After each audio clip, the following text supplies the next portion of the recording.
the sun. We welcome everyone. Gave 101. The goal is having fun. I'm happy, like I told ya. I'm stretching out, doing yoga. Not stopping till it's over. Don't want the day to be done. I'm happy, like I told ya. I'm stretching out, doing yoga. Not stopping till it's over. Don't want the day to be done.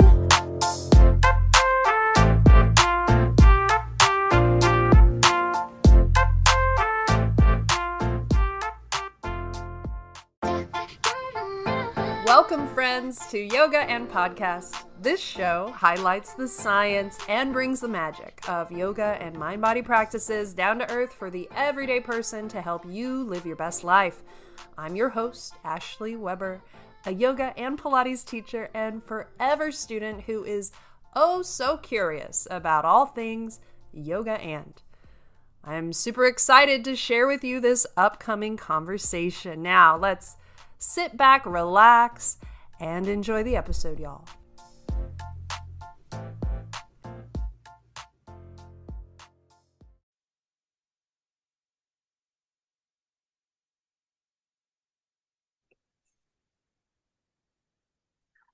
Siobhan McCarthy Morton is the CEO of Adventure Ashram, a small UK charity currently supporting grassroots project in India with a focus on anti-trafficking education and accessible healthcare.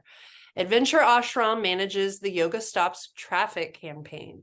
Siobhan is also a charity trustee at Women's Aid in Luton because she believes that all women and children should be able to choose their path in life free from harm. Please welcome to the show, Siobhan McCarthy Morton. How are you today, Siobhan? Oh, I'm brilliant. Thank you so much for having me. I'm very, very excited to be here. So yes, I'm great. And how are you? I'm doing well. I'm doing good. I was just, we were talking about how we loved each other's accents before we hit record, and I'm flattered I didn't know anyone like this, but thank you. Yes, definitely. So funny, isn't it? Yeah. So we're going to get right into it. You are CEO of Adventure Ashram. Would you care to describe its mission? Sure. So Adventure Ashram is a small charity based here in the UK. And essentially, it was actually originated by a group of adventure motorbikers about 15 years ago, a group of people who just really loved traveling in India, and they used to go on these big motorbike trips, and were really, really passionate about India and, loved the country and the culture, and really just ideally wanted to try and give something back. And so that really is the formation of Adventure Ashram. They put together this charity and, sought to look at different projects and charities that they might be able to help. And that's how it all began, really. That's cool. And it's a variety of charities, which I cannot wait to get into, to delve more into that. But I have to ask you, because I'm a yoga person and I want to know, do you believe that it's your dharma, like your life's calling to be in the nonprofit world? Yes, I really do. I think I really love that question. And I think it sort of made me think about it and think absolutely, I've worked in the sort of charity sector now for many, many years. And it's something that I always wanted to do from when I was young. I've always been drawn to it. And so I've worked in a number of different charity organizations over the last sort of 15 years. And yeah, I would definitely, it does feel almost like if I was to describe my dharma, then that would be it, I think. Yeah, certainly one of the aspects, yes. How did you end up at Adventure Ashram? So I started actually Adventure Ashram just in May of last year, really. So I haven't actually been involved for a huge amount of time. Prior to that, I was actually working at a Children's Heart Charity. My experience in the charity sector spans really about the last 15 years. I've worked in grant making and in various different roles. And so it's really just been a kind of, your career progression. I'd been at my previous role for about 6 years, and I was, thinking, maybe it's time for a kind of new challenge. And the role at Adventure Ashram came up, and I just was really drawn to it because it's just such an interesting small organization in that it really works really hard, doing fundraising and sort of that happens through different events, etc., all with a focus on funding projects in India. And the projects that we fund are projects that help people who've experienced of human trafficking. And also we provide sort of education opportunity support and things like that. And really the whole ethos behind the organization is really just about empowering people to live their best life. And, I love that idea about, what is an adventure really? It's, that, being able to go out and decide that you want to do something that interests you and challenges you. And a lot of that really comes down to personal freedom, doesn't it? And obviously tackling issues such as human trafficking and even, a sort of another level of providing education opportunities. Well, really, ultimately, that's about helping people to access their own personal freedom. Yeah. So your annual event in March, Yoga Stops Traffic. Could you tell us a bit more on how it started and how it's bringing attention to the various serious issue of human trafficking? Oh, sure. Thank you. So yes, of course. I mean, this is the whole reason why I'm here with you today, really, ultimately, because of our amazing campaign, Yoga Stops Traffic. And yes, so Yoga Stops Traffic is a global campaign that happens across the year. And essentially, it was actually originated by two yoga teachers who were living in Mysore. They sort of realized, they met with Odinardi Seva Trust, which was one of the projects that we fund there, and they kind of recognized the value and importance of their work, which is helping people who are experiencing things like human trafficking, and that might be to do with forced sexual exploitation, and the issues such as that. And really, they just thought, well, what can we do to try and help support, this amazing charity that's doing this important work? And Yoga Stops Traffic comes out of that, really. So it was born from the kind of yoga community in Mysore, obviously the home of Ashtanga yoga. And it's just grown and grown ever since then. And the whole ethos behind it really is just reaching out to members of the yoga community worldwide and asking people to kind of get behind the cause and connect really and do things to try and support it. So we do have one big flagship event on every year. This year it was on March 11th. And what happens then is that the people at Odinardi basically organize this sort of fantastic yoga presentation outside of Mysore Palace, where they literally stop traffic. They get hundreds of people together who then do the 108 sun salutations as part of this just really amazing scene, really. And the whole purpose of it is to raise awareness and, raise awareness of issues of human trafficking, etc. And so Yoga Stops Traffic really is about getting other people all across the world to join with them in solidarity. And so you might be in London, you could be in Austin, Texas, for example, or anywhere, in Europe, Asia, everywhere, really. We've got events popping up in South America. And the whole purpose of it really is to get people together to join in solidarity with our friends in India. Yeah, no, that's great. And how perfect is it that it's a yoga event that is about, the yoga community coming together globally, right? To raise awareness. I think that's such a beautiful thing. And so how can we get involved? How can yoga teachers who might be listening, what's the best way for them to get involved in this? So I would say, please, please, please do come and get involved and check us out. The sort of first step, of course, would be to look at our website, which is www.yogastopstraffic.org. And we have lots of different information on there about how to get involved. But essentially, it really is as clear as running a donation-based class, for example, running your own yoga session and inviting people to come along and then, donating to the cause. Or it could be just simply joining a class like that, or just donating and becoming a regular donor and things like that. So the whole purpose really is to raise funds for the projects in India. So we don't, the money raised by Yoga Stops Traffic goes to fund Odinardi, goes to fund the girls' home there, which provides refuge for women and girls up to about 100 at a time. Who have escaped situations of human trafficking and other sort of really difficult, challenging situations.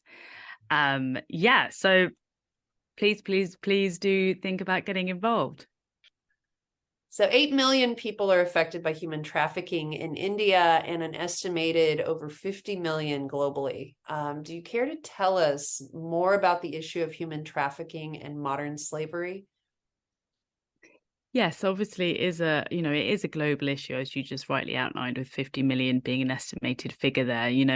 As we know, it's something that happens, unfortunately, everywhere. It'll be in the UK, in America, and of course, everywhere. So it's obviously there's many factors. And I think if I concentrate on talking about, I suppose, what Adventure Ashram is funding with Odinardi, you know, as yes, it is a major issue in India at the moment, and it takes lots of different forms. So it could be, for example, women who are, and often young girls, forced into sexual exploitation. They could be held in brothels, unable to leave, essentially held there for that purpose. But there's all other forms. It could be things like forced domestic servitude, forced begging, essentially, people being in a situation where they just don't have their own free will and they aren't able to leave, etc. And they're being forced into very challenging, difficult, horrible situations against their will.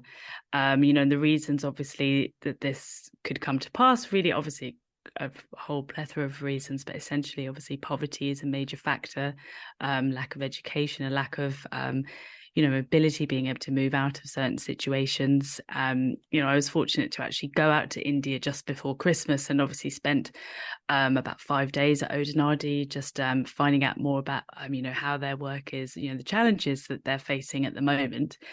Obviously, coming out of COVID, which has been terrible for, all of us for all sorts of reasons.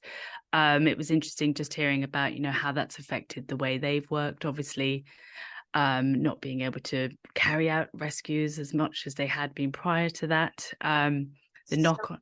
So Odinori is another organization? So just to explain, Okay. so the charity that we fund that supports survivors of human trafficking in Mysore is called the Odinardi Seva Trust. And so they're our major partner really at the moment in that regard. So just to introduce them properly, it's a brilliant organization that was founded over 30 years ago now by Stanley and Parachute, who basically came together and kind of realized, the sort of enormous challenges so many people were facing, and kind of essentially went out and rescued people. And if they've created this fantastic organization called Odinardi, and in that time, I think they've rescued some, hundreds and hundreds of women and girls and boys from difficult challenges. And they have a home for women and girls. They have a second home for boys and for young men. And so they provide really just a full circle of support for people. So it's not only just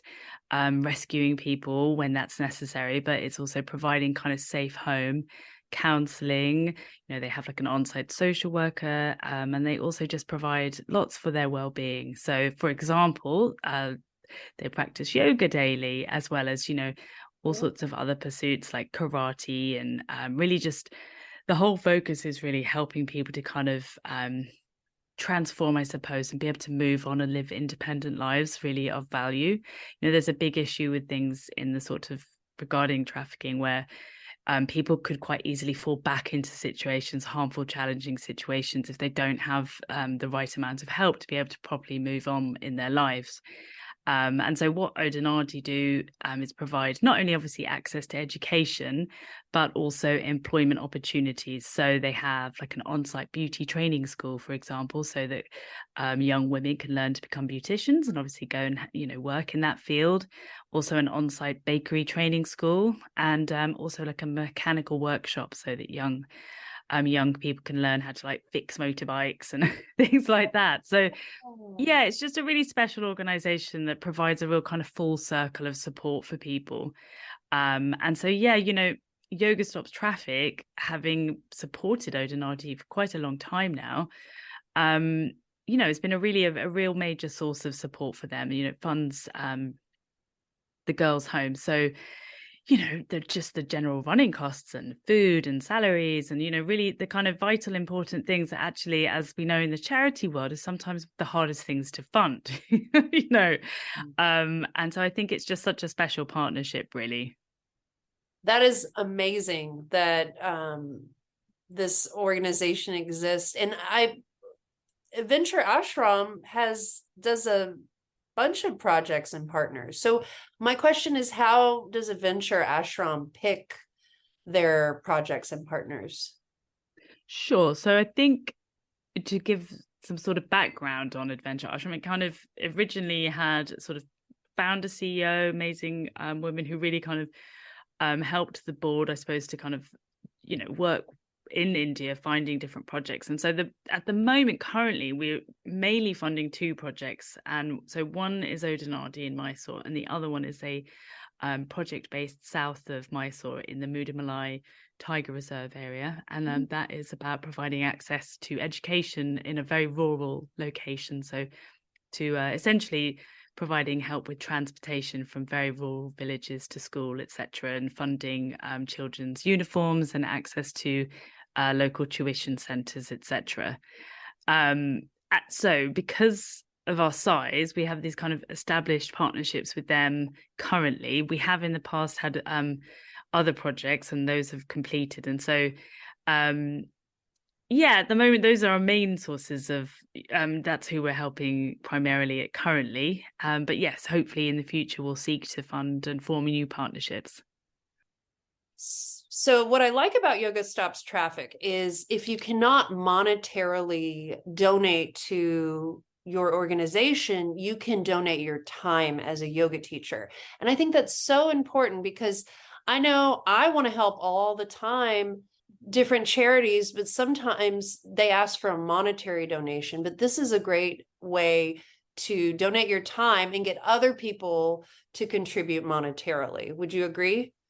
Oh, absolutely. I think you've really hit the nail on the head, actually, about what makes Yoga Stops Traffic so special, because actually it is very much about building this network, really, of yoga teachers and people who are really, just really dedicated to this cause, who understand it and want to support it. But it's not just about saying, oh, please, you give me that donation. It's about, yes, let's let's spread this, let's have classes, let's host events, to donation-based classes. That is really the whole purpose of it in many ways. And so yes, I think I would 100% say, if people want to get involved but they're not sure how, but they are very kindly, generously willing to perhaps host a donation-based class and spare their time in that way, then please do consider getting involved, because that really is the whole ethos of it. And that, if you look at the Yoga Stops Traffic website, you'll see the different events happening in 2023, and they're spread, in so many different locations. And it's exactly that. It's people doing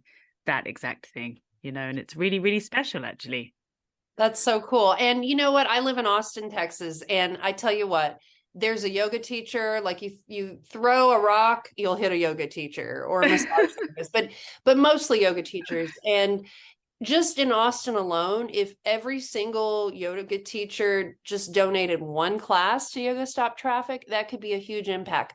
So I can't imagine, like, if one class was donated, like every yoga teacher in the world, like that would make a tremendous shift. So if you're listening, Amazing. Please consider supporting Yoga Stops Traffic in this way. I think it's a really good organization. And I think your students would jump at the chance to take your donation class for this, to fund this. Oh, amazing. Thank you. So, Siobhan, who inspires you in your charity work? Oh, who inspires me in my charity work? I love that question. And I think it's something that, you need to think about, in a sense of, when it's going back to that thing about your life's purpose, and being in the charity sector does feel like my life's purpose. But I'm quite aware of the fact, certainly in the role that I'm doing at the moment, I'm not sitting in a frontline job. And so I think I'm really very inspired by, I've been in touch with young female activists working in India, and obviously certainly, worldwide, really, who are working very hard on the ground, carrying out this work. And all of the people that I have spoken to and met with in India when I was just out there carrying out rescues, and spending time with women and children who have been rescued and are living at the homes, that we're helping to fund. All of that is just hugely inspirational. And it's just, I think, working for Adventure Ashram, and I believe the trustees would completely agree with me, just feels like a privilege a lot of the time, is that we're just working hard ultimately to help them, live a better life, from where we are. And yeah, I think that's who I would say is probably the most inspiring, certainly. I love that. Well, thank you so much for sharing this knowledge about Adventure Ashram, Yoga Stops Traffic. I'm so excited to be getting more involved. And could you tell us where we can go and find all this information online? Oh, yes, please. So we have a website, www.yogastopstraffic.org, and we're also on social media. So we've got Instagram at Yoga Stops Traffic. We have just launched a TikTok channel recently. So please come and check that baby out. And all the kind of usual places. But yes, I suppose what I would say to your audience is, what I've loved working on Yoga Stops Traffic this year is just connecting with people all across the world. And, we would love to connect with more people in America, more yoga lovers and practitioners. And, please do get involved, because we do have events happening across the year. We are still very grassroots. And I think that's what's so lovely about it, in the sense of, if you email us, it's going to be me that answers your email, and it is, I just think I've never known anything like it, in the sense, communicating with all of these amazing yoga teachers and students. We've got events happening in Norway and Brazil, and, it's just fascinating, actually, seeing kind of what binds everyone together. And I don't think in my charity work, I don't think I've seen such an amazing example, actually, of a community based on something such as yoga that really is bringing people together like this in such a kind of valuable way with such limited resources. And I think that's the other thing, is obviously we're not a charity with a huge marketing budget, as there is the reality. And so I think for us, the fact that it is so big and it actually is connected with so many people worldwide is really, really special, actually. So yes, please do come and check us out. And if you've got any questions, or you'd like to host an event or think about doing something, please just get in touch and we will definitely get back to you. What's the best email? The best email would be info@adventureashram.org. Okay. Yeah, and we do also have an Adventure Ashram website. So www.adventureashram.org. Sorry, slightly confusing to be having two different websites there, but I suppose Yoga Stops Traffic is really just such a kind of special campaign that we've really given it its own attention in that respect. Yeah. Well, all the info will be linked in the show notes, so you're just one click away from connecting to Siobhan and Adventure Ashram and the Yoga Stops Traffic annual event. Siobhan, thank you so much for being on the show today. It was an honor to have you. Oh, thank you so much. It's an absolute honor for me, and I'm thrilled, really thrilled. So yeah, thank you very much. It's brilliant. Thank you. I hope you enjoyed today's episode, and if you receive value from the show, please write us a 5-star review, or you can text this episode to just one friend who you know will love yoga and podcast. We thank you so much in advance for the huge favor. Word of mouth helps support the show in reaching a greater audience, and we could not grow without you. If you want to connect with us, our email is yogaandpodcast@gmail.com. The and is spelled out YOGAAND podcast@gmail. Please follow us on Instagram at Yoga and Podcast. We are now on TikTok. The handle is also Yoga and Podcast. When you follow us, we will follow you right back on both platforms. Music is by Mama Duke. Graphics, guest booking, and media by me, your host, Ashley Weber. I am so grateful for you. Thank you for listening.